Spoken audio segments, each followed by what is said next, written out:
Bernard Sève à Bâle. Voilà, je suis particulièrement heureuse qu'il soit parmi nous aujourd'hui. Je rappelle que Bernard Sève est professeur émérite, émérite d'esthétique et de philosophie de l'art à l'université de Lille 3.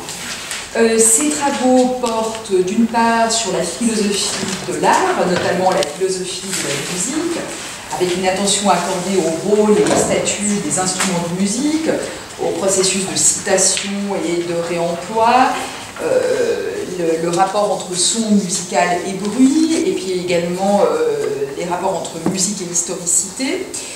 Mais il a également consacré une grande part de sa recherche à la pensée de Montaigne. Montaigne, au-delà du scepticisme, la question de l'esprit et des règles, les usages de Montaigne dans l'histoire de la philosophie et les textualités et l'esthétique de Montaigne. Outre différents articles consacrés à la théorie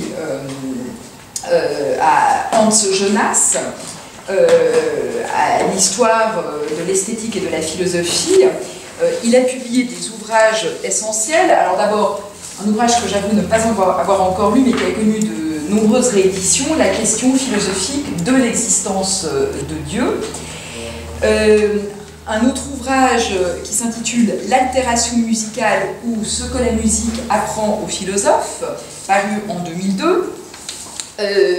Un livre tout à fait passionnant intitulé De haut en bas, philosophie des listes, paru en 2003 au Seuil.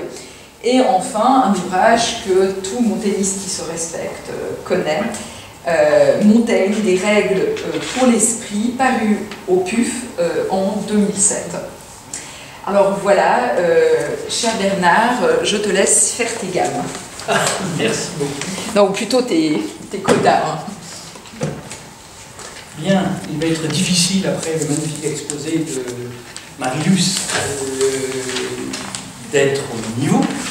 D'autant que je suis ici un petit peu en décalé, et j'assume cette position. Je ne suis pas du tout historien de la littérature, je ne connais la Renaissance que sous le prisme de Montaigne, enfin un peu plus, mais guère plus. Je vais parler en philosophe, et ce sera plus sobre et moins spiritueux que l'exposé sur Rabelais. Puissance métaphorique du livre imprimé, c'est le titre que j'ai choisi pour mon intervention. Toute métaphore suppose un objet, un imaginaire lié à cet objet, cela a été rappelé par Yann tout à l'heure. J'entends objet, bien sûr, au sens le plus large. C'est le point de départ ou le présupposé des réflexions que je vous propose. Alors, j'avoue d'emblée qu'en réalité, je vais enjamber la Renaissance. Puisque mes exemples seront d'une part antérieurs, puisque ce sera Raymond Sorbon, et d'autre part postérieurs, puisque ce sera Cervantes. Et donc, je contournerai d'une certaine manière le siècle qui nous intéresse le plus. Et encore une fois, j'apporterai la question en philosophe plutôt qu'en théoricien de la littérature, que je ne suis pas. Alors, je dois préciser en quel sens j'entends le mot métaphore, et vous me pardonnerez si je dis des choses qui sont beaucoup trop bien connues, ou très bien connues, mais le gigantesque éventail sémantique de la notion de métaphore a quelque chose de décourageant, et j'ai préféré dire en quel sens précis et au fond limitatif j'employais le terme. Je m'appuie sur le vocabulaire et la problématisation proposée il y a déjà 60 ans par Chaim Perelman et Lucie Olbrecht-Titeka dans leur classique Traité de l'argumentation. Ces deux auteurs envisagent la métaphore comme analogie condensée. L'analogie peut comporter 3 ou 4 termes, mais elle est toujours une égalité de 2 rapports. A est à B, ce que C est à D. L'un de ces 2 rapports sert de modèle pour penser l'autre. Perelman et Olbrecht-Titeka proposent d'appeler fort le rapport servant de modèle et thème le rapport pensé sur le modèle du fort. Le fort, en principe, est plus connu que le thème, mais ce n'est pas toujours le cas. Prenons l'analogie bien connue, la vieillesse est à la vie ce que le soir est au jour. Le rapport du soir au jour est le fort, et le rapport de la vieillesse à la vie est le thème. De cette analogie peuvent être tirées plusieurs métaphores, par fusion d'un élément du fort et d'un élément du thème, par exemple le soir de la vie pour la vieillesse, ou la vieillesse du jour pour le soir. il y a dans cette réciprocité de deux métaphores une permutation du for et du thème. Alors on peut inversement remonter d'une métaphore donnée à l'analogie qu'elle condense, soit la magnifique métaphore attribuée par Aristote à Périclès, après un désastre militaire où avait péri une bonne partie de la jeunesse athénienne, l'année a perdu son printemps. Aristote cite 2 fois cette formule dans la rhétorique, livre 1, livre 3. L'analogie sous-entendue est bien sûr, la jeunesse athénienne est à la cité d'Athènes, ce que le printemps est à l'année.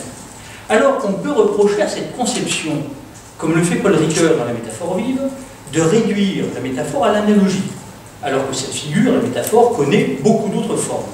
Sans doute. Mais Perelman et Olbrecht-Iteka envisagent la métaphore sous son aspect argumentatif et exclusivement argumentatif et non point ornemental. Alors bien sûr, il n'y a pas de séparation entre l'ornement et l'argumentation, il n'y a jamais de pur ornement, et une métaphore dite ornementale a aussi une visée, ou en tout cas une portée argumentative. Néanmoins, il y a une différence entre un usage explicitement et délibérément argumentatif des métaphores et un usage plus souple, libre, et qui ne se soucie pas de mettre l'accent sur l'argumentativité de la métaphore.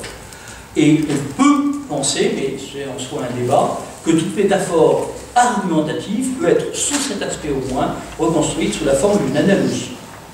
Je m'occuperai, dans le premier temps de mon propos, de la métaphore du livre du monde, qui est évidemment illustrissime. La métaphore du livre du monde peut être dépliée sous la forme suivante. La structure du monde est identique, ou du moins comparable, à la structure d'un livre, ou si on préfère éviter le mot structure, qui est un peu anachronique par rapport aux périodes d'usage de cette métaphore, on peut dire les rapports mutuels des éléments du monde sont identiques, ou du moins comparables, aux rapports mutuels des éléments d'un livre. Il s'agit donc d'une analogie à 3 termes, A est à B, ce que A est à C. Nous verrons que c'est bien ainsi que fonctionne cette métaphore chez Raymond II. Dans la métaphore réciproque, le livre n'occupe plus la place du for, mais celle du thème. Tout livre est un monde, ça a été aussi rappelé tout à l'heure, ce qui veut en général dire que la richesse, la variété et la cohérence du contenu d'un livre sont comparables à la richesse, à la variété et à la cohérence du monde. Ce cadre étant posé, j'en viens à la question des puissances métaphoriques ou des potentialités métaphoriques.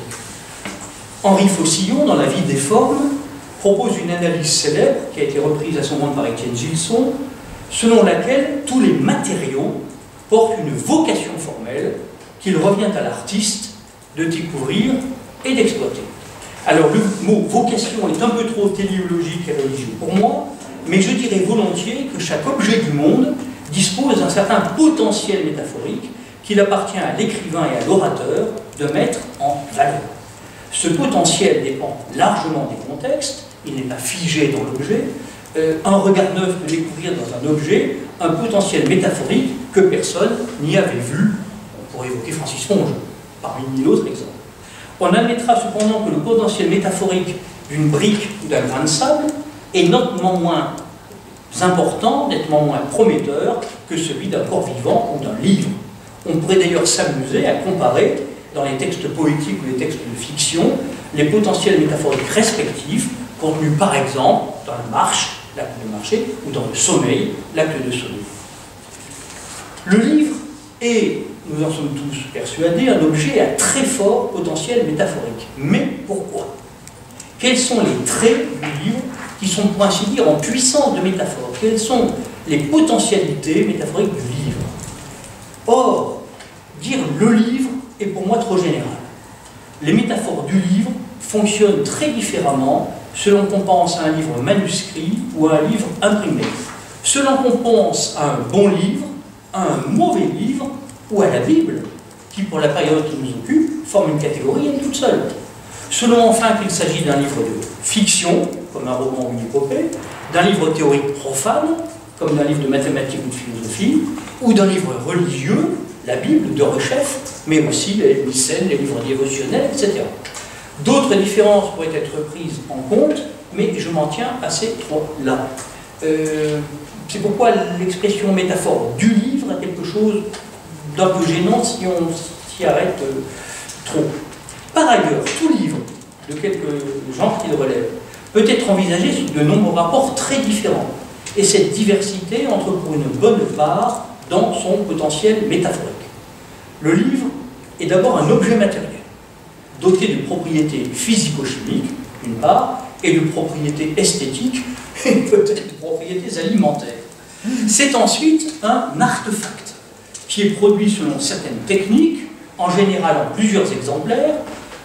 Il suppose donc un ensemble complexe de rapports économiques et sociaux. Je dis en général en plusieurs exemplaires, parce que j'inclus aussi le livre manuscrit dans ce petit survol. Troisièmement, un livre contient un texte et ou des images. Quatrièmement, il appelle enfin certains types de pratiques, la lecture étant la plus courante, mais non pas la seule, pour les livres comportant exclusivement ou principalement du texte. Et encore la lecture, je ne vous l'apprends pas, peut-elle prendre des formes très différentes, à voix haute ou à voix basse, pour soi seul ou pour un groupe d'auditeurs, etc. Tous ces traits peuvent être activés, ensemble ou séparément, dans les différentes métaphores du livre. On comprend que par combinatoire, le nombre et la variété de ces métaphores possibles soient presque sans limite. La principale distinction à opérer est, à mon sens, celle entre le livre et le texte qu'il contient. J'insiste d'autant plus que cette distinction est très souvent négligée, probablement parce que tout livre entendu comme objet physique matériel fonctionne spontanément comme métaphore du texte qu'il contient. Alors je dis métaphore lato sensu par commodité, mais il s'agit en réalité plutôt d'une métonymie, je pense. Quand on parle d'un mauvais livre, c'est le contenu, c'est le texte contenu dans le livre que l'on vise. Il y a donc métonymie, ou éventuellement synecdoque, comme ça je ne sais pas. Alors que lorsqu'on parle d'un beau livre, c'est la valeur plastique de l'objet physique que l'on envisage. Il n'y a là ni métaphore, ni autre figure de rhétorique, si on veut, sauf si on veut dire beau livre au sens de bon livre, auquel cas on retrouve la métaphore. Quant à soigneusement exposer la différence entre l'objet physique livre que je peux acheter en librairie et le texte porté par le livre, texte que je ne peux pas acheter parce qu'il est et reste la propriété de son auteur. Je crois qu'il faut maintenir cette différence essentielle, qui est parfois un peu subtile, parce qu'on passe très vite de l'un à l'autre. Roger Chartier soutient que le transport d'un texte d'un type de support à un autre modifie le texte lui-même. Je ne suis pas du tout d'accord. Le transport d'un texte d'un type de support à un autre, c'est par exemple quand du volumen en papyrus, où on passe au codex moderne, en papier, ce qu'on veut, puis à l'écran d'ordinateur. Bon, mais je ne crois pas que ce transport d'un support à un autre modifie le texte. S'il y a identité orthographique de la suite de caractères portés par ces trois supports, alors c'est le même texte.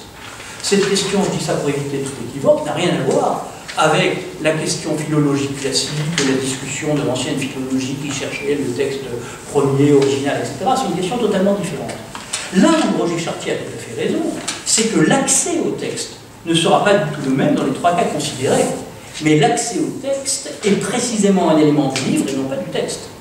Et je crois tout à fait avec Donald Mackenzie que la forme matérielle du livre ajoute au texte une couche ou un réseau de signification supplémentaire qui, en partie, commande l'accès au texte. Tout ça est parfaitement exact. Et par ailleurs, il est bien vrai qu'aucun texte ne peut se présenter à l'état pur. C'est une idéalité, le texte. Mais il est important, notamment pour l'étude des métaphores du livre, de maintenir fermement la distinction entre texte et livre. Et je ferai une réflexion intercalaire qui va nous mettre encore plus loin de la Renaissance. Il me semble qu'à un moment de l'histoire de la culture européenne, la métaphore du livre a laissé la place à la métaphore du texte, plutôt que l'une, par tuilage, a plus ou moins remplacé l'autre. Alors je pense bien sûr à Nietzsche, qui fut 10 ans professeur de philologie dans cette université, lorsqu'il parle du, je cite, long texte hiéroglyphique, difficile à déchiffrer, du passé de la morale humaine. Dans cette phrase de Nietzsche, on ne peut pas remplacer texte par livre. Ça ne marche pas. Je reviens à notre affaire. Les métaphores du livre portent donc tantôt sur le livre comme objet matériel, tantôt sur le texte. C'est la première distinction, et en effet, on glisse facilement d'une métaphore à l'autre. Alors, une deuxième distinction est nécessaire. Les puissances métaphoriques de l'objet matériel, livre, ne sont pas du tout les mêmes s'il s'agit d'un livre manuscrit ou d'un livre imprimé. Cette distinction est très importante, notamment pour l'étude de la Renaissance, où le livre manuscrit est loin d'avoir disparu, je ne vous l'apprends pas, et où le livre imprimé est souvent le support de pratiques manuscrites. Pensons notamment aux annotations manuscrites portées par Montaigne sur l'exemplaire de Bordeaux des Essais. La Renaissance est certes le monde du livre imprimé, mais c'est aussi un monde qui se souvient du livre manuscrit. Le potentiel métaphorique d'un livre manuscrit médiéval, bourré d'abréviations qu'il faut savoir déchiffrer, enrichi de lettrines et d'enluminures, livre manuscrit qui par ailleurs est à chaque fois un unicum, est très différent du potentiel métaphorique d'un livre imprimé du XVe ou XVIe siècle, fruit de la production en série d'objets en principe identiques et qui deviendront de plus en plus identiques, si on peut dire, avec les progrès techniques de l'imprimerie. Alors je voudrais ici évoquer un texte de la Renaissance, mais pas la nôtre. Un texte de la Renaissance du XIIe siècle. C'est un texte de Hugues de Saint-Victor, tiré de son traité De Tribus Diepus. Alors là, c'est un livre de la vraie bibliothèque Saint-Victor, pas celle de rappeler. C'est le premier texte que vous avez. Tout cet univers sensible, j'ai mis le latin quand ça me paraît nécessaire, mais je ne vais pas le lire. Tout cet univers sensible est pareil à un livre écrit du doigt de Dieu, c'est-à-dire créé par la force divine, et chaque créature est comme une figure, non pas imaginée au goût des hommes, mais établie selon le choix de Dieu, pour manifester et pour ainsi dire signifier, d'une certaine manière, sa sagesse invisible. De même qu'à la vue d'un livre ouvert, l'illettré aperçoit des figures sans reconnaître des lettres, ainsi l'homme stupide et animal qui ne perçoit pas les choses divines voit dans ces créatures visibles une apparence extérieure, mais il n'en comprend pas la raison. Tandis que celui qui est spirituel et peut juger de tout, alors même qu'il considère au dehors la beauté de l'ouvrage, conçoit au-dedans à quel point la sagesse du Créateur est admirable. Ainsi, n'y a-t-il personne qui trouve admirable les œuvres de Dieu, puisqu'en est l'insensé lui-même admire l'apparence seule et que le sage, à travers ce qu'il voit au dehors, admire la pensée de la sagesse divine, comme si, devant un seul et même texte écrit, l'un faisait valoir la couleur ou le tracé des figures, l'autre louait leur sens et leur signification. Alors j'ai envie de vous proposer un petit exercice pratique avec la première page d'un magnifique manuscrit qui est à la Bibliothèque nationale d'Espagne, que je vous ai reproduit, et qui est la première page de la théologie naturelle de Raymond II. Le manuscrit est du milieu ou de la fin du XVe siècle. Raymond II est mort en 1436, hein, c'est de toute façon antérieur à l'invention de l'imprimerie. Alors, on s'arrête simplement à la première colonne. Le pavé en haut de couleur rouge est la rubrique, littéralement, qui décrit le livre. Ce n'est pas Raymond II qui l'écrit, mais le copiste. Et le livre commence avec la lettre enluminée A qui est au milieu, hein, ad laudem, et gloriam, etc., etc. Bien. Quelques commentaires que je trouve intéressants pour le texte d'Hugues de Saint-Victor et pour le texte qui va suivre de Raymond II. Au fond, si nous n'avons pas l'habitude, moi j'ai un tout petit peu pris l'habitude, mais très peu, mais si on n'a pas du tout l'habitude de lire des manuscrits médiévaux, on ne comprend rien. Et nous sommes dans la situation de l'illiteratus, j'arrive à dire, décrit par Hugues de Saint-Victor, à savoir que nous voyons les formes et les couleurs, qui sont fort belles, mais nous ne savons pas lire. Prenons simplement la grande lettre A, qui est au milieu, voilà. Bon, il faut savoir que ad laudem, donc vous avez le A, à côté en haut le D en rouge, le D en rouge, le L en bleu, bon, le A en rouge, le U en bleu, et puis le D en noir, voilà, ad laudem, et gloriam, etc. Bon, à la gloire de la très haute Trinité, la très sainte Vierge Marie, etc., etc. On est exactement dans la situation de celui qui n'est pas spirituel et sage et qui ne sait pas déchiffrer le grand livre de la nature. Et au fond, toutes les lettres mises en évidence commencent des mots absolument sans importance. Tout à fait en haut, c'est incipit, bon, comme dans tout manuscrit médiéval, incipit, toutes les lettres sont d'ailleurs déformées de manière délibérée, mais bon, voilà, le incipit. A, c'est ad laudem, il n'y a rien de plus, voilà. Et ensuite, les deux lettres, qui ne sont pas des lettres en réalité, qui sont de pure décoration, dorées, qui sont en dessous du A dans la première colonne, ne correspondent à rien d'important. En revanche, si vous regardez la troisième ligne en dessous du A, le premier mot que vous arriverez sans doute à lire, c'est marié. qui est écrit M-A-R-I-E, mais enfin c'est le A-E qui est abrégé en E, et c'est la Vierge Marie. Hein. C'est Mariae. Nous qui est juste avant, c'est la Vierge Marie. Bon, Virginis Mariae. Donc, ce mot si important pour un chrétien, Mariae n'a même pas de majuscule et encore moins de couleur, alors que des lettres absolument sans importance, dans des mots sans importance, sont richement illustrées. Décalage complet, si on s'occupe un peu dans le milieu, c'est tout à fait banal à tous les siècles, hein, mais décalage complet entre l'ornementation colorée et l'importance des mots dans les textes. Et on voit ici presque physiquement l'écart entre le texte et le livre, ici manuscrit. Bien. On pourrait presque dire que ces lettrines et enluminures contribuent à perdre l'illettré évoqué par Hugues, l'illettré qui ne voit que des figuras, des formes dépourvues de signification et des couleurs, là où il faut discerner et lire des lettres. En d'autres termes, pour Hugues, l'univers est liber scriptus digito Dei, livre écrit de la main ou du doigt de Dieu, à la fois en tant qu'objet physique, c'est-à-dire un ensemble de figures en noir ou en couleur, et en tant que texte, c'est-à-dire ensemble de significations vraies. Ce texte du monde, alors il est fait évidemment non pas de lettres en noir et en couleur, mais d'objets, d'animaux, de choses, voilà, les choses du monde. Ce texte du monde ne se donne à lire que comme ensemble d'éléments matériels, mais porteurs de sens et de signification. C'est donc bien un livre. Et comme toute analogie, cette métaphore est partielle. J'insiste là-dessus. Cette métaphore est partielle et ne peut pas être poussée trop loin. Par exemple, les lettres sont en 2 dimensions, alors que les objets naturels sont en 3 dimensions. Et c'est pas gênant. La métaphore hugonienne prend en charge plusieurs des éléments qui définissent un livre, la production du livre de nature, c'est Dieu, son côté matériel, ce sont les créatures, et les compétences nécessaires pour le faire fonctionner, pour le lire. Et là, c'est le concept du spirituel. Il faut être spirituel, c'est-à-dire capable de voir une signification d'une créature matérielle, savoir lire. Dans son Didascalion, qui est un art de lire, Hugues de Saint-Victor analysera la différence entre voir et lire.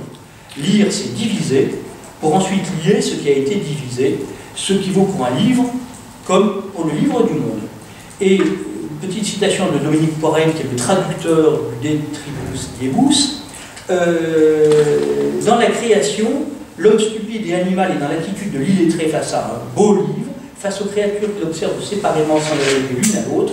Il a déjà de quoi s'extasier, elles sont déjà pour lui comme les lettres richement ornées d'un manuscrit précieux, dont il admire les vives couleurs et les savants entrelacs. C'est vraiment ce que nous avons sous les yeux ici.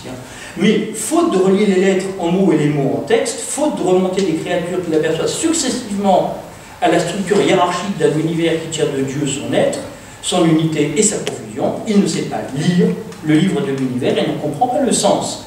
Le sage véritable selon Hugues est au contraire celui qui sait lire, en d'autres termes, celui qui sait en contemplant la création y découvrir un ordre, une harmonie, un sens, un message divin adressé à lui.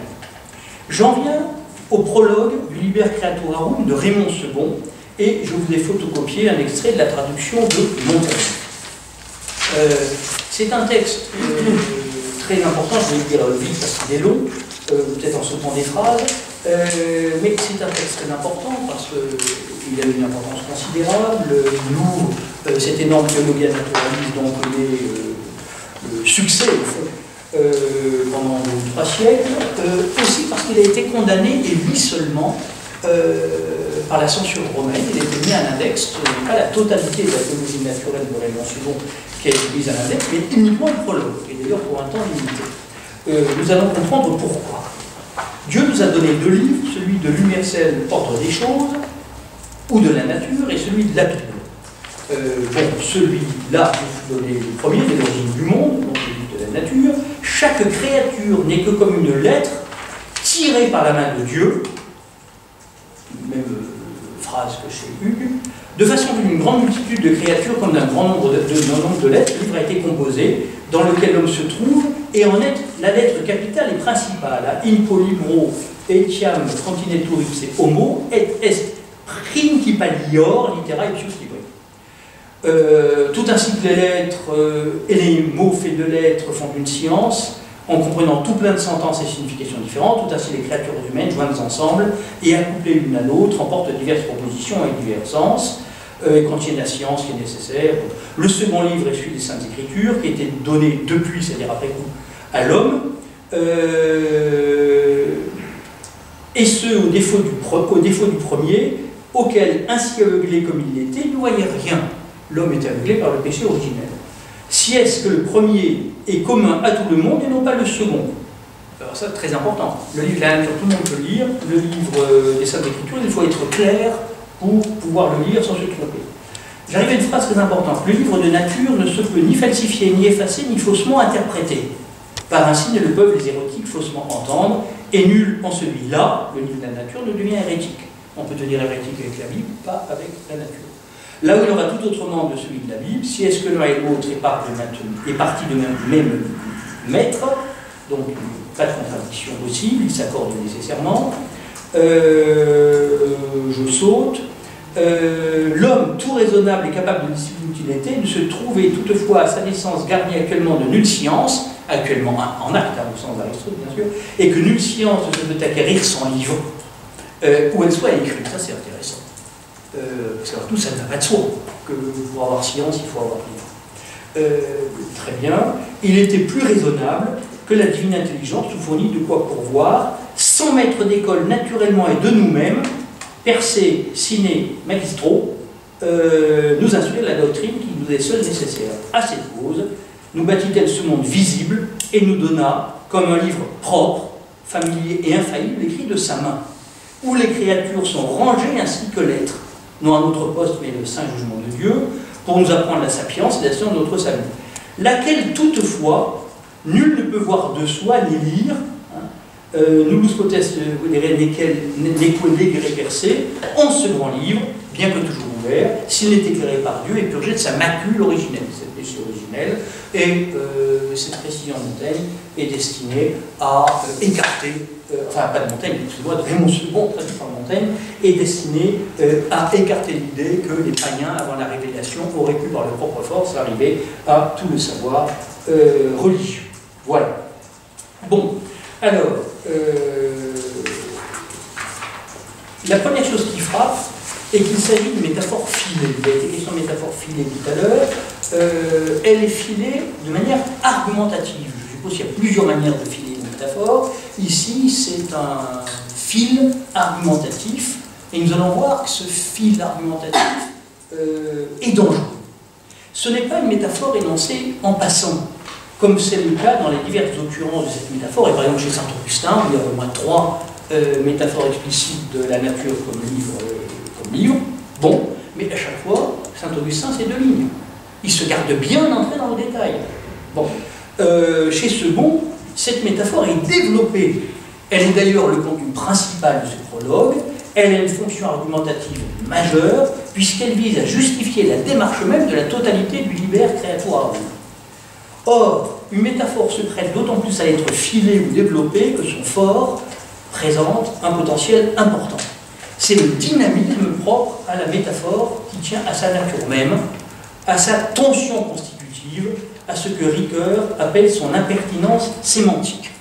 Comme vous le savez, Ricoeur, dans la métaphore vive, critique la conception substitutive de la métaphore, ou, vous préférez, une conception tensive ou tensionnelle. Ricoeur dit « voir le même dans le différent, c'est voir le semblable ». Et tout son livre tourne autour, au fond, de cette idée, le même dans le différent, mais sans sacrifier le même, sans sacrifier le différent. C'est ce qu'il appelle l'être comme, la métaphore c'est l'être comme, la nature est comme un livre, c'est-à-dire elle est un livre et elle n'est pas un livre. Cette tension de l'être comme, c'est-à-dire de cette articulation singulière de l'être et puis non être, de l'être pas, est constitutive de toute métaphore et à la racine de son dynamisme, de ce que Ricoeur appelle sa vivacité. Et comme le dit encore le même auteur, la métaphore accomplit, je cite Ricoeur, l'opération prédicative dans laquelle le rendre proche rencontre la résistance du être éloigné. Je crois que cette formule est très claire. Alors, dans une problématique toute différente, Caïn Perelman et Lucie Olrich-Teka, que j'ai vu tout à l'heure, arrivent à une conclusion voisine. Lorsqu'ils disent que l'analogie et donc la métaphore, comme qu'ils l'entendent, est un moyen d'argumentation instable. Pourquoi? Parce que celui qui approuve le raisonnement par analogie dira qu'il y a là plus qu'une simple analogie, et celui qui n'est pas convaincu et qui rejette le raisonnement par analogie dira qu'il ne voit pas où il y a analogie. Et les deux auteurs du traité de l'argumentation ont une formule que je joue lumineuse. Je les cite: l'analogie est ainsi coincée entre deux reniements, celui de ses adversaires et celui de ses partisans. Cette instabilité, c'est au paragraphe 86 du traité de l'argumentation, page 527. Cette instabilité, je suis toujours les auteurs du traité, rend très dangereux, tout développement d'une analogie ou d'une métaphore. Ils expliquent dans le paragraphe 58 du traité qu'au fond, une bonne méthode pour réfuter une métaphore argumentative ou une analogie, c'est de la développer, c'est de la pousser plus loin, pour l'amener à un point d'absurdité que l'auteur qui l'emploie ne voulait évidemment pas mettre en lumière, et que ce point d'absurdité qui la rend ridicule, la réfute. Or, l'un des intérêts de la reprise par second de la métaphore traditionnelle du livre du monde, hein, qu'on trouve chez Saint-Augustin, qu'on trouve chez Hugues de Saint-Victor, chez Nicolas de Cluse et plein de gens, cette reprise par second a l'intérêt qu'il la développe. Il la développe beaucoup plus largement qu'on a coutume de le faire, au risque de la fragiliser. C'est ça que je voudrais regarder un tout petit peu. Je relève juste quelques petits points. À la différence d'Hugues de Saint-Victor, qui parlait d'un livre en général, Hugues comparait le monde à un livre indéterminé. Le monde est comme un livre. Second parle de la Bible. Le monde n'est pas comparable à un livre, mais à la Bible. Le monde n'est pas seulement un livre, il est un livre analogue au livre, avec un majuscule, au livre par excellence, au livre qui seul suffit. Contexte, nous citons bien entendu. D'où le danger théologique. Et si le livre de la nature rendait la Bible inutile? On ne peut pas totalement s'étonner que cette métaphore filée ait suscité l'inquiétude des censeurs romains et déclenché finalement la mise à l'index contre l'homme. Le point philosophiquement le plus important est la promotion de l'homme. Principalior litera ipsius libri, dit le latin de second. Alors je note que Montaigne a été un peu embarrassé par ce principalior, qui n'est pas très cicéronien évidemment, et qu'il dédouble l'adjectif dans sa traduction. La lettre capitale et principale, dit Montaigne. Bon, c'est une traduction, voilà, un tout petit peu décalée. Mais je relève que le concept de lettre capitale c'est un concept de livre, c'est pas un concept de texte. Il n'y a pas de lettre capitale dans un texte. Dans un texte, il n'y a ni haut de casse, ni bas de casse. Bon, on parle là, cette notion de lettre capitale est une notion de, alors non pas d'imprimeur, puisqu'on est chez Second, avant l'imprimerie, mais de copiste ou de calligraphe. Tout l'anthropocentrisme de la théologie naturaliste est ici annoncé. C'est bon, ayant vécu et écrit avant l'invention de l'imprimerie, il est difficile de ne pas songer ici aux lettrines et enluminures des livres manuscrits. Le monde, l'homme, ce serait peut-être comme cette belle lettre A enluminée. Même si, pour limiter ce que je viens de dire, les lettres calligraphiquement promues et enluminées ne sont jamais à l'initiale de mots importants. Et c'est pas seulement ici, hein, c'est vraiment permanent. À entrer dans le détail, la métaphore se fragilise quelque peu. Est-ce l'homme comme genre qui est l'être principal?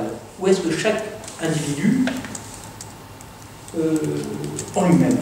La logique métaphorique appelle la seconde réponse. Chaque individu, homme et femme, ou femme, est une lettre dans le grand livre de la création.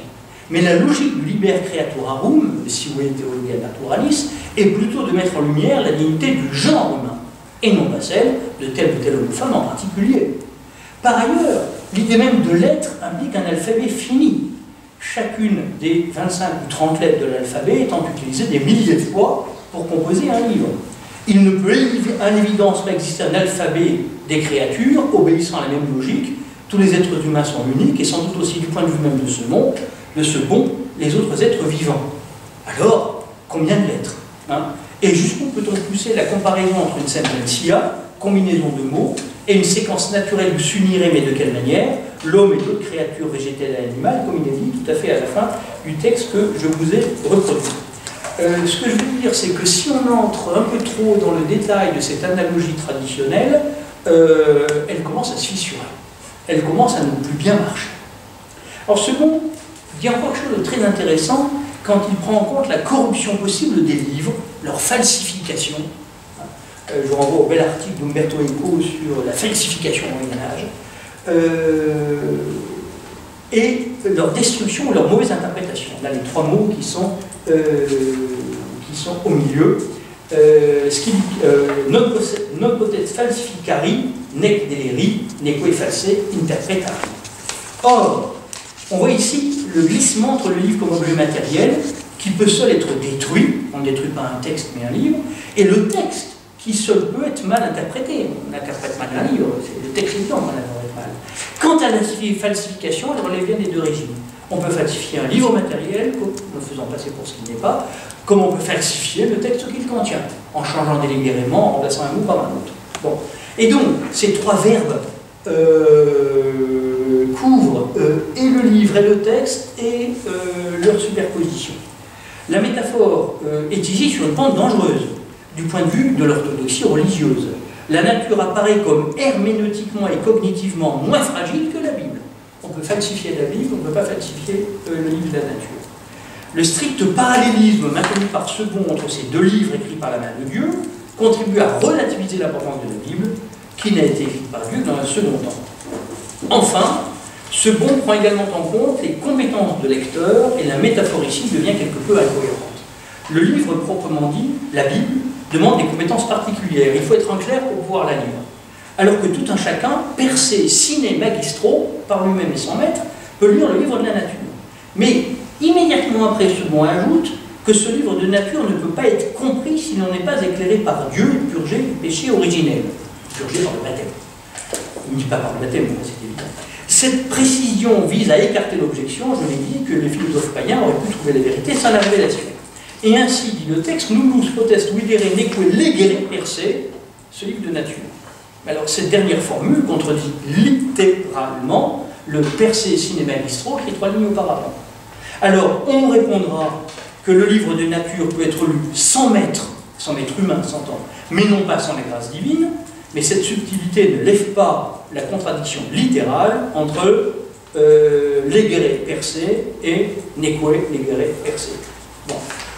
On voit s'esquisser une problématique que Sebon suggère sans la développer. Le liber creaturarum est susceptible d'un double régime de lecture, celui des païens qui peuvent en tirer leurs sciences profanes, comme la physique, la cosmologie, bon, c'est ce qui est dit à la fin, enfin les exemples sont de moi, mais qui ne peuvent pas en comprendre le sens dernier et religieux, et celui des chrétiens qui peuvent y retrouver le sens qui est par ailleurs déposé dans la Bible. La comparaison avec Hugues de Saint-Victor est instructive. Hugues oppose le sage et le stupide n'a qu'une perception esthétique de la nature. Je vois le mot esthétique, bien qu'il soit vraiment anachronique, mais enfin on comprend ce qu'il veut dire. Le sage partage cette perception esthétique et il lui ajoute une lecture cognitive. Chez Sebon, le partage n'est pas du tout le même. Le non-clair, celui qui n'est pas clair, peut lire le livre de nature s'il est chrétien et éclairé par Dieu, et ce livre fermé ou à moitié fermé pour les païens résiste aux hérétiques, et seul le clair peut lire le livre de la Bible. Quelle leçon tirer de ces quelques remarques? Je dirais simplement que le potentiel métaphorique considérable du livre, dans l'expression livre de nature, induit une fragilité non moins considérable. Plus la métaphore se développe, plus elle prête le flanc à la critique, à l'interrogation, à la défiance. Une métaphore qui semble convaincante, lorsqu'elle est générale et vague, devient beaucoup moins acceptable quand on en développe les implications. Alors je voudrais, à présent, dans le peu de minutes qui me restent, passer à l'autre extrême des métaphores du livre et passer de Raymond Sebon à Miguel de Cervantes. Tout oppose nos deux auteurs, cela est trop évident. Là où Sebon développe une métaphore traditionnelle et sérieuse qu'il n'a pas inventée, Cervantes invente des métaphores joyeuses, burlesques et parfois tirées par les cheveux. En ce qui concerne les métaphores du livre, comme toutes les métaphores, il existe une différence profonde, je crois, entre les métaphores traditionnelles qui jouissent déjà d'un crédit et d'une autorité parce qu'elles sont déjà là, et les métaphores neuves qui ont, pour ainsi dire, à faire leur preuve. Alors, j'évoquerai 3 métaphores cervantines. Les 2 métaphores assez étranges, vous connaissez tous, qui sont proposées dans le prologue du livre 2 de Don Quichotte en 1615, et la longue métaphore filée du voyage au Parnasse, texte qui est antérieur d'un an, puisqu'il est de 1614. Les deux textes sont polémiques. Dans le prologue du second Quichotte, comme on sait, Cervantes s'attaque l'auteur anonyme d'une prétendue seconde partie apocryphe du Quichotte. Dans le Voyage au Parnasse, Cervantes règle ses comptes avec les poètes et écrivains qu'il n'aime pas. Mais le fait que ces métaphores sont polémiques n'implique nullement qu'elles ne seraient pas argumentatives, tout au contraire. Et notamment dans le prologue du second Quichotte, Cervantes défend ses droits et prérogatives d'auteur contre l'imposture de l'auteur anonyme du livre paru sous le titre « Second tome de l'ingénu Hidalgo Don Quichotte de la Manche », qui n'était pas de Cervantes. Alors, je ne vais peut-être pas lire... alors oui, d'abord, excusez-moi, j'ai pris la vieille traduction de Viardot, qui n'est évidemment pas la meilleure, il y en a eu deux récentes bien supérieures, mais j'avoue que pour l'usage que je voulais faire de ces deux métaphores dans le prologue du second Quichotte, je suis contenté de ce que j'ai sous la main. Voilà. Bon, elles suffisent bien. Je résume, les deux métaphores sont extravagantes, mais elles sont par là extraordinairement parlantes. Hein. La première, c'est le fou qui souffle dans le cul d'un chien, donc je vois que c'était déjà, je ne savais pas, tu me l'as appris Marius, bon, c'est une technique déjà bien connue. Donc le fou qui souffle dans le cul d'un chien pour le faire enfler, et quand il est bien enflé, il lui tape sur le ventre et il dit au spectateur, vous croyez que c'est facile d'enfler un chien? Est-ce que vous croyez que c'est facile de faire un livre? Bon, c'est une métaphore très bizarre. Bon, et alors je lis juste la phrase après ce récit. Si ce conte, ami lecteur, c'est Cervantes qui nous parle, ne lui convient pas, tu lui diras celui-ci qui est également un conte de fou et de chien. Et alors le second conte est peut-être plus intéressant pour notre affaire. Je ne le lis pas non plus, il est également connu, mais enfin c'est un fou qui a une grosse pierre sur la tête et qui la jette sur tous les chiens qui passent, jusqu'à ce que cette pierre tombe sur un lévrier. Le propriétaire du lévrier va battre notre fou, lequel est moulu comme une plâtre. Bon, il se le tiendra pour dit, il continuera à se promener dans les rues avec une grosse pierre, mais devant chaque chien, il dira « Oh là là, c'est un lévrier, je ne la jette pas ». Et d'une certaine manière, il est sinon guéri, du moins rendu inoffensif. Bon. Et la conclusion de ce conte, de cette métaphore, hein,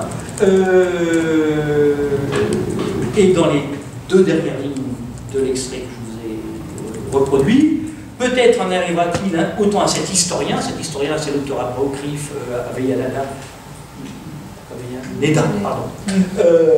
du faux second Quichotte, il n'osera plus lâcher le poids de son esprit en livres qui, lorsqu'ils sont mauvais, sont plus durs que les pierres. Voilà. Donc, le livre, dans ces deux métaphores du prologue du second Quichotte, le livre est en position de thème et non plus de fort. Et par ailleurs, il est exclusivement question ici de mauvais livres, hein, comparé respectivement à un chien artificiellement et bizarrement rempli d'air et à une lourde pierre. Mais ces deux métaphores, le chien gonflé et la lourde pierre, reposent elles-mêmes sur une métaphore, ou plutôt métonymie première, devenue invisible, celle qui prend le livre pour le texte qu'il contient. Sous couvert du livre, c'est bien du texte que parlent ici les métaphores cervantines. Remarquons aussi que dans les deux cas, le fort est artificiellement et même peut-être artificieusement construit à partir du thème, à savoir le mauvais livre, ou plutôt à partir d'une métaphore endormie qui, sous le mauvais livre, vise le mauvais texte. Je m'en tiens à la seconde histoire de Fou et de Chien. On dit couramment qu'un livre est pesant, pour dire que son texte est long, pénible à lire et peu convaincant. Nous avons donc ici affaire à une métaphore, donc pesant, greffée sur une métonymie, le livre pris pour son texte. Cervantes prend au pied de la lettre cette métonymie endormie pour construire le fort d'une analogie burlesque. Le mauvais livre est comme une pierre très lourde. Il s'agit donc d'une analogie ou métaphore au second degré, la pierre pour le livre, pour le mauvais livre, le livre pour le texte, le mauvais livre pour le mauvais texte. Bien. Dans le voyage au Parnasse, les livres sont comparés à des projectiles. Que ces livres, ou plutôt les textes qu'ils contiennent, soient bons ou mauvais. Alors, tout le 7e chapitre du voyage au Parnasse est la description d'une bataille, j'ai failli dire homérique, où les deux armées adverses se jettent à la tête des livres. Mais malgré l'apparence, il ne s'agit pas du tout de la même métaphore que la seconde métaphore du prologue du second Quichotte. celle de la lourde pierre, métaphore du mauvais livre et l'esprit pesant de son auteur. Dans le voyage au Parnasse, les livres matériels sont chacun à chacun métaphore du texte qui y est imprimé, que ce texte soit bon ou mauvais. Autrement dit, la métaphore ou métonymie plutôt invisible du second Quichotte est ici rendue explicitement visible. Le livre, jeté à la figure de l'ennemi, vaut pour le texte qui contient. Elle est même l'objet direct de ce chapitre 7 du voyage au Parnasse. Par ailleurs, dans le récit de la bataille, rien n'indique que les mauvais livres soient plus lourds ou plus dangereux que les bons livres. Hein. On relève, ni qu'ils le soient moins d'ailleurs. Il n'y a pas de rapport perceptible pour le lecteur entre le poids ou la dangerosité du livre jeté et la qualité, ou le contraire, du texte qu'il contient. On notera cependant qu'un simple sonnet, mais un très bon sonnet, peut faire autant de dégâts dans les rangs ennemis qu'un gros livre qui est un mauvais livre. Alors, je survole le texte, j'ai fait des coups, hein, c'est très long, mais pour le plaisir de sa verve burlesque. On se souvient bien sûr que Cervantes fut soldat, qu'il perdit un bras à la bataille de Lépante en 1571, que lorsqu'il décrit cette bataille de livres, il devait penser, et ses lecteurs aussi, à d'autres batailles plus réelles.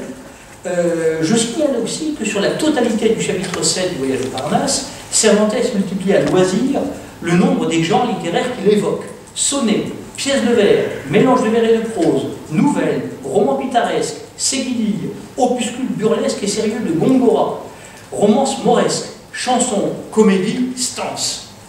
On constate l'absence totale de textes religieux, scientifiques ou philosophiques dans cette liste. La bataille dont il est question est exclusivement une bataille d'écrivains et de poètes. Je lis, ainsi que des chats, une bande poétique grimpait le long de la montagne, faisant effort pour atteindre la cime bien gardée. De temps à autre, il redoublait de zèle, et au moyen de frondes et d'arbalètes, il lançait des livres entiers qui partaient en sifflant. Les balles de plomb qui partent comme la foudre n'auraient pas égalé en vitesse ces terribles projectiles. Un livre, plus dur qu'une pierre de taille, frappa autant Giuseppe de Vargas, le frappant en même temps de terreur et d'effroi. Il poussa un cri et s'adressant à un sonnet, « Toi qui sors à toute vitesse d'une plume satirique, pourquoi n'arrêtes-tu pas ta course coupable ?» Et tel qu'un chien mis en fureur par les pierres qu'on y lance, quitte celui qui les jette pour courir après elle, comme si les pierres étaient la cause de son tourment. Avec les doigts de ses belles mains, il mit en pièces l'insolent sonnet qui menaçait le ciel et les étoiles. En ce moment, fendant l'air comme un oiseau, arriva un livre de la grossière, de la bréviaire lancée par l'ennemi. C'était un mélange de prose et de vers. L'extravagance des vers et de la prose nous avertit que c'était le lourd et fastidieux poème d'Arbolange. Arbolange est un poète que Cervantes déteste tout particulièrement. Puis vinrent des pièces de vers qui auraient pu mettre en déroute le camp chrétien si elles eussent été imprimées une seconde fois. Alors le camp chrétien, c'est celui de Cervantes. Je me demande là s'il n'y a pas une surimposition à la bataille de Lépante, quand même, pour faire rien. Bon. D'un pas pressé et tout en sueur, s'avançait l'auteur de la Picard Justina, chapelain laïque du camp ennemi, et avec la puissance de jet d'une coulevrine, il lança son énorme livre qui fit parmi les nôtres d'horribles ravages. Le bon Thomas Gracian, c'est pas l'autre, hein, c'est un autre Gracian, en devint manchot, Médinia, y perdit une molaire et un bon morceau d'une cuisse. Thomas Gracian et Médinia sont des collaborateurs et amis de Lope de Vega. Deux champions s'engagent dans un combat singulier, l'un d'eux, avec une adresse sans pareille, avec un acharnement insensé, fait si bien que par un dernier effort, il parvient à enfoncer dans la bouche son adversaire 6 aiguillas. Ce sont des airs, hein, des chansons. S'en fut assez pour lui faire rendre l'âme et la dégager de son étroite prison. Le grand Bercillot manquait dans nos rangs, mais en son absence, un seul de ces sonnets fit tout l'effet qu'on devait attendre de l'œuvre d'un si grand esprit. Ce sonnet rompit, disloqua, renversa à 4 tours de fil des bataillons ennemis, tua 2 créoles et blessa un métis. Le grand Gongora lança rien qu'un portefeuille de ses opuscules burlesques et sérieux, et du coup, il mit par terre 4 draps. Il y en a des pages et des pages comme ça. Hein. Alors, bon, il est temps de conclure. Ces quelques exemples de métaphores du livre mettent en évidence l'extrême instabilité de la métaphore, qui était au fond le thème de mon intervention. Instabilité déjà repérée par Albrecht Deka, Perelman, Ricoeur et beaucoup d'autres. Cette instabilité tient à l'interaction permanente entre le fort et le thème. Interaction qui peut aller jusqu'à une fusion complète. Pour Raymond Sebon, la nature n'est pas seulement comparable au livre sacré, elle est un livre, un quasi-jumeau de la Bible. Cette instabilité fait que la même métaphore peut prendre différentes valeurs intensives. Il y a des métaphores d'intensité faible, voire nulle. Bon, que l'on appellera métaphore morte, comme Derrida, rigueur, ou métaphores endormies, comme Ulrich Huteca, Perelman, etc. Mais enfin, voilà, des métaphores qu'on n'entend plus, qu'on ne lit plus comme métaphores. Il y a des métaphores d'intensité moyenne, bon, et il y a des métaphores d'intensité forte, c'est celle qui peut-être nous intéresse le plus. Le talent de l'écrivain est soit d'inventer des métaphores neuves et convaincantes, soit de réveiller de façon inventive des métaphores endormies. La métaphore réussie est probablement celle qui trouve un point de stabilité, qui sauvegarde sa tension constitutive. La métaphore, comme dit Ricoeur, devant réussir à, je cite, inclure la pointe critique du n'est pas littéralement dans la véhémence ontologique du et métaphorique. Mais, comme il convient en littérature, l'activation des métaphores dépend aussi de la coopération du lecteur, lequel court toujours le risque de donner trop ou pas assez de force aux métaphores qu'il rencontre dans les livres. Mais bien savoir lire les métaphores est un vaste problème et un autre sujet qui mériterait peut-être un autre colloque. Je vous remercie.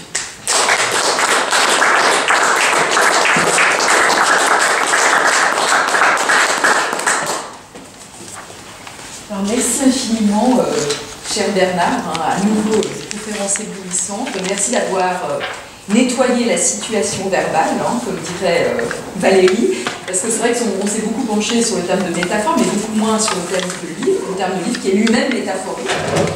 Et donc je pense que c'était absolument salutaire que tu proposes ces distinctions. Juste pour faire un lien avec la conférence précédente, évidemment on se demande comment les auteurs des époques anciennes qui nous intéressent jouent éventuellement eux-mêmes de cette ambiguïté et la mettent à profit, puisque tu as parlé d'une fragilisation dans l'usage de métaphores filées, mais on peut également y voir aussi un potentiel subversif, une manière d'utiliser aussi ces confusions, ces superpositions.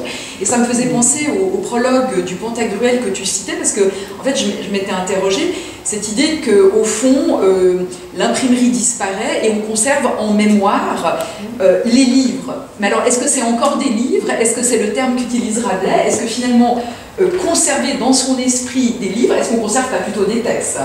Et donc finalement, là il y a un double travail à faire. Moi je dirais qu'on conserve des textes, mais je serais intéressé de savoir. Voilà, mais comment dire qu'on se conserve les narrés. Les narrés, voilà.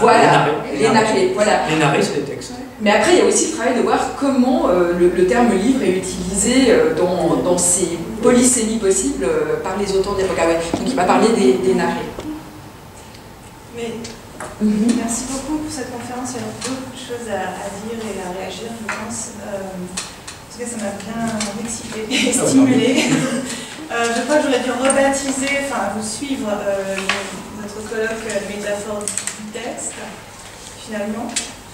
Mais j'ai l'impression là qu'on est face à justement cette scission entre la philosophie et la littérature, alors qu'à l'origine la métaphore était philosophique, puisqu'elle suscitait cet émerveillement, cet étonnement justement qu'aimaient les philosophes. Donc, or là, vous parlez un peu comme quelqu'un du XVIIe siècle pour qui justement les métaphores, la Renaissance était devenue voilà, plutôt voilà, dangereuse, hermétique, stupide. Enfin, donc c'est très intéressant votre... Enfin, c'est pas du tout ça que je voulais dire. D'ailleurs, est-ce que tu pourrais, excuse-moi, noter le nom des deux auteurs que tu as cités, qui sont les auteurs de ce manuel d'argumentation, Perelman et... Perelman. Ouais. Non, c'est pour les... À l'époque baroque, qui a fait foisonner les métaphores de façon... Toi, je sais pas si... c'est vrai que je c'est difficile. Oui.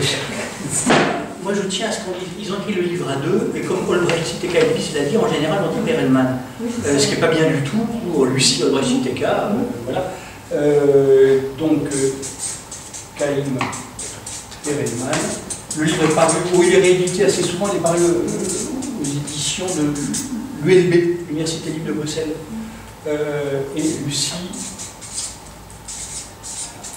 je ne suis pas un moine copiste, vous voyez, là vous êtes Paul Brecht, Thiel et K. Traité de l'argumentation, c'est paru pour la première fois en 1958 à Bruxelles. Et c'est un assez gros livre. Kain Perelman, il y a un seul livre, pardon. Et Lucie Brecht. Excuse-moi, je ne voulais pas t'interrompre, c'est juste aussi pour les doctorants qui puissent. Ah, oula. Ça, c'est la projection de bouche. Ah oui, ça c'est la projection, c'est pas la projection de livre, c'est la projection de bouche.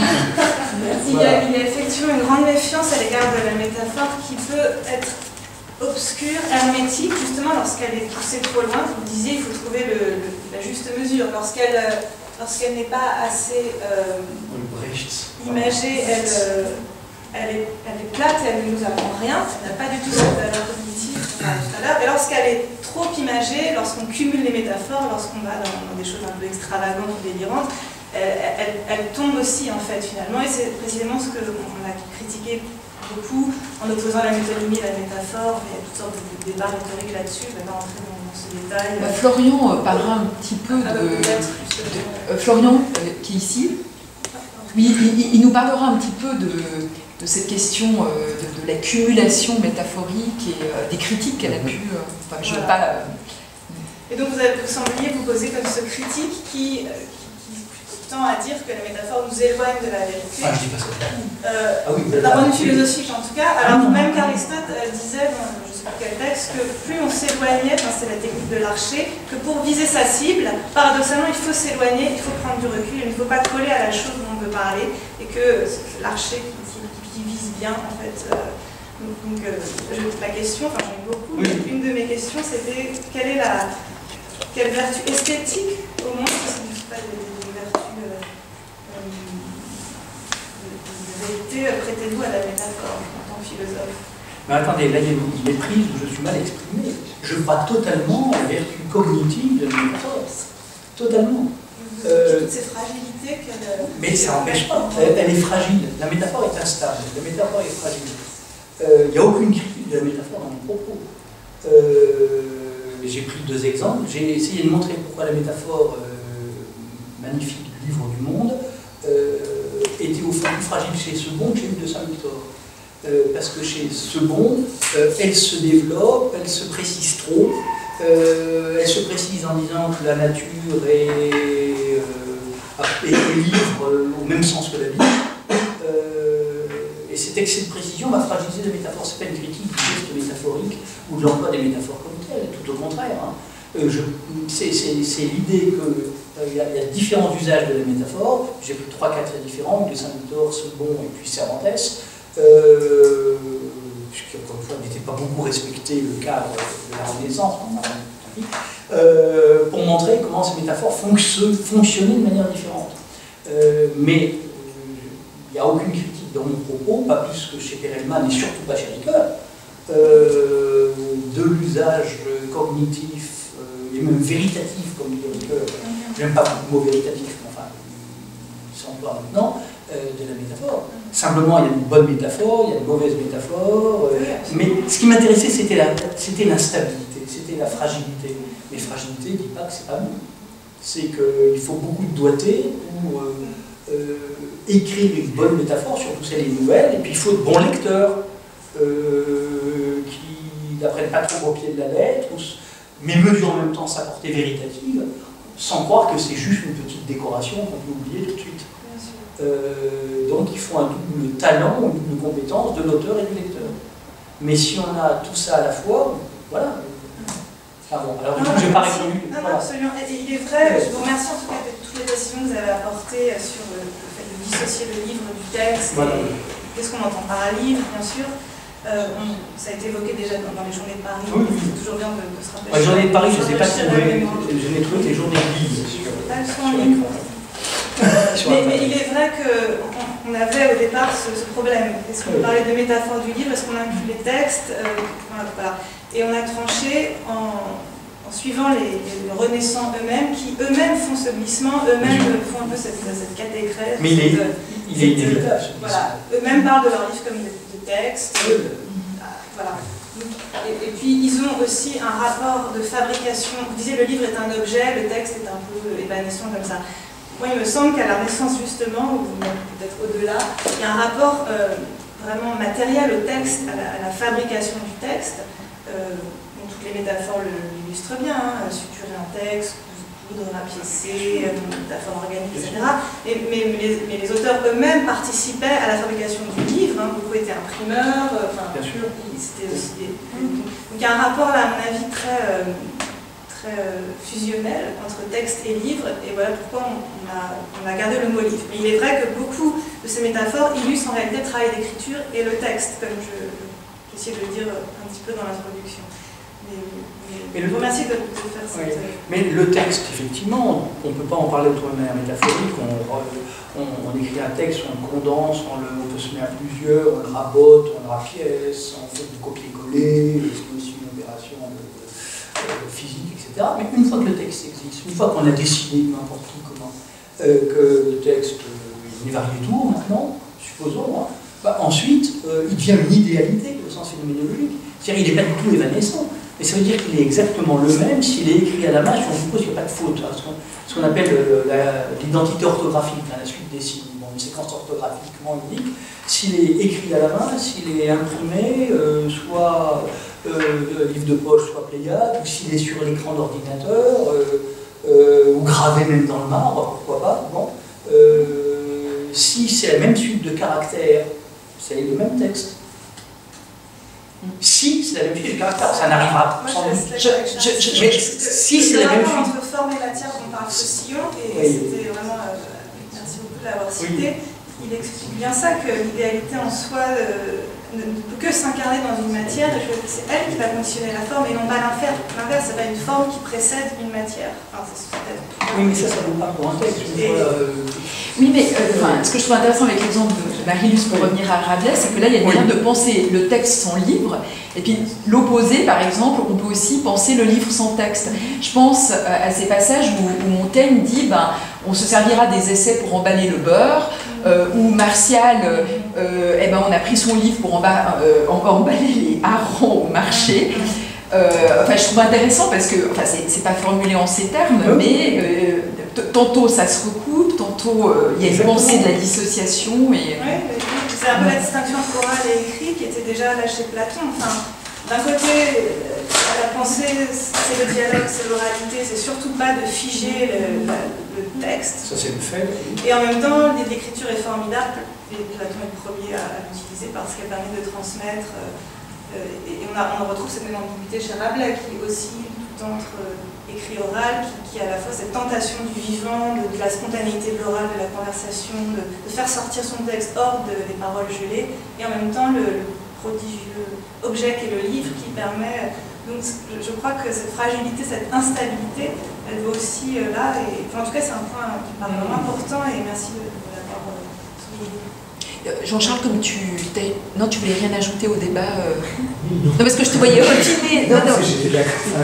Ah oui, d'accord. Non, ça m'intéressait un peu ce qui a été dit au tout départ par Bernard Marcel sur la contestation de Chartier. Oui. Voilà, et au début j'étais un peu sceptique. Parce que, mais en fait, je suis totalement d'accord sur la définition du texte qui ne bouge pas, et que c'est quand même l'idée de Chartier et de Mackenzie, etc. C'est que après, le texte dans un support différent a des effets différents. Bien sûr, voilà.